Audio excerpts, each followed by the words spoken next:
আবিরের মা আবিরকে বলে ও আবার এই বাড়িতে কেন ফিরে এলো। ও যদি বাড়িতে থাকে তাহলে আমি এই বাড়িতে থাকবো না, ওকে এক্ষুনি এই বাড়ি থেকে চলে যেতে বল। আবির তার মাকে বলে পেখম কোথাও যাবে না, এই বাড়িটা যতটা তোমার ততটা আমার, ততটা পেখমেরও। পেখম এই বাড়িতে বিয়ে করে এসেছে, তাই ওর এই বাড়িতে থাকার অধিকার আছে। পেখমকে কেউ এই বাড়ি থেকে বের করতে পারবে না। এই বলে আবির পেখমকে ঘরে নিয়ে এসে বলে এই বাড়ি থেকে তোমাকে কেউ বের করতে পারবে না, আর বলে তুমি যা চাইবে তাই হবে, ওই লোকটাকে আমরা শাস্তি দেব, আমরা একসাথে লড়বো। এই কথা শুনে পেখম আপন মনে বলে আমিও প্রতিজ্ঞা করছি আবির, আমি তোমার হাতে হাত রেখে ওই লোকটাকে শাস্তি দেব, আর চেষ্টা করব তোমার থেকে সমস্ত দূরত্ব ঘুচিয়ে তোমাকে ভালোবাসার। তারপর আবির পেখমকে বলে তুমি ফ্রেশ হয়ে এসো।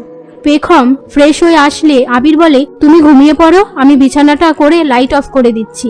পেখম আবিরকে বলে আজকে তো ঠান্ডা, নিচে শুলে ঠান্ডা লেগে যেতে পারে, তুমি এখানে শুতে পারো। আবির বলে তুমি আর আমি এক খাটে? পেখম বলে যথেষ্ট বড় হয়ে যাবে, শুয়ে পড়ো। এই বলে পেখম শুয়ে পড়ে, আর তার পাশ দিয়ে আবির কোলবালিশ রেখে শুয়ে পড়ে। পরের দিন সকালবেলায় পেখম ঘুম থেকে উঠে দেখে যে পেখম আবিরের হাত ধরে শুয়েছিল। এরপর পেখমকে তার মা ফোন করে বলে যে আমি তোদের বাড়িতে আসছি, আমি তোর শ্বশুরবাড়ির লোকেদের সাথে আবার কথা বলতে চাই। এই বলে ফোনটা রেখে দেয়। তারপর পেখম রেডি হয়ে